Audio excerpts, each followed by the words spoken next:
ಜಗತ್ತಿನ 84 ಲಕ್ಷ ಜೀವಿಗಳು ಅಂತೇಳಿ ಕನಕದಾಸರು ಹೇಳ್ತಾರಲ್ಲ, 84 ಲಕ್ಷ ಜೀವಿಗಳಿಗೂ ಅನ್ನ ಕೊಟ್ಟಿರ್ತಕ್ಕಂಥ ಪುಣ್ಯಾತ್ಮ ಯಾರಾದ್ರೂ ಇದ್ರೆ ಅದು ರೈತ ಮಾತ್ರ. ಕುವೆಂಪು ಒಂದ್ ಕಡೆ ಬರೀತಾರೆ, ರಾಜ್ಯಗಳಳಿಯಲಿ ರಾಜ್ಯಗಳು ಉದಿಸಲಿ ಹಾರಲಿ ಗದ್ದಿಗೆ ಮುಕುಟಗಳು, ಮುತ್ತಿಗೆ ಹಾಕಲಿ ಸೈನಿಕರೆಲ್ಲ, ಬಿತ್ತುವುದು ಬಿಡುವುದೇ ಇಲ್ಲ. ಜಗತ್ತು ನಿಂತಿರೋದು ರೈತನ ಶ್ರಮದ ಮೇಲೆ. ರೈತನ ಬೆವರು ಎಷ್ಟು ಚಂದ ಬರ್ತದೋ ಅಷ್ಟು ದೇಶ ಸುಭಿಕ್ಷವಾಗಿರ್ತದೆ. ಬಸವಣ್ಣವರು ತನ್ನ ವಚನದಲ್ಲಿ ಹೇಳ್ತಾರೆ, ಕೃಷಿಕೃತ್ಯ ಕಾಯಕವು ಮಾಡುವ ಸದ್ಭಕ್ತನ ಪಾದಂಗಳ ತೋರಿಸಿ ಎನ್ನ ಬದುಕಿಸಯ್ಯ. ಆತನ ತನು ಶುದ್ಧ, ಮನಶುದ್ಧ, ಭಾವಶುದ್ಧ. ಆತನ ಮನವಿಗೆ ಹೋಗಿ ಲಿಂಗ ಪೂಜೆ ಕೈಗೊಂಡ ಗುರುವಿನ ಜೀವನ ಪಾವನ ನೋಡ ನಮ್ಮ ಕೂಡಲ ಸಂಗಮ ದೇವ ಅಂತ ಹೇಳಿ ವಚನಕಾರರು ಹೇಳ್ತಾರೆ.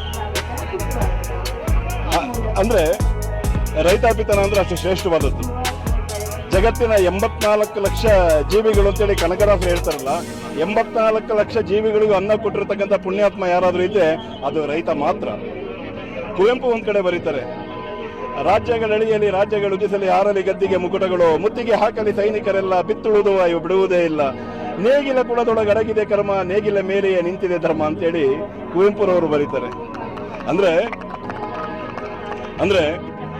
ನಾವೆಲ್ಲ ನಮ್ಮ ಧರ್ಮಗಳು ಎಷ್ಟೆಷ್ಟು ಶ್ರೇಷ್ಠ ಅಂತ ನಾವೆಲ್ಲ ಅಂದ್ಕೊಂಡಿದ್ದೀವೋ, ರೈತನ ಕೂಡ 3 ವರ್ಷ ನೇಗಿಲ ಕೂಡ ನೆಲಕ್ಕೆ ಹೋಗಿದ್ರೆ 3 ವರ್ಷ ಈ ಜಗತ್ತಲ್ಲಿ ಯಾವ ಧರ್ಮನೂ ಉಳಿಯೋದಿಲ್ಲ. ರೈತ ಇರೋದಕ್ಕೆ ಜಗತ್ತು ಬದುಕಿರೋದು, ನಾವೆಲ್ಲ ಬದುಕಿರೋದು. ರೈತನ ಆಶೀರ್ವಾದ, ರೈತನ ಕರುಣೆಯಿಂದ ನಾವೆಲ್ಲ ಬದುಕ್ತಾ ಇದ್ದೀವಿ. ಅಂತಹ ಸಹಸ್ರಾರು ಪುಣ್ಯಾತ್ಮರ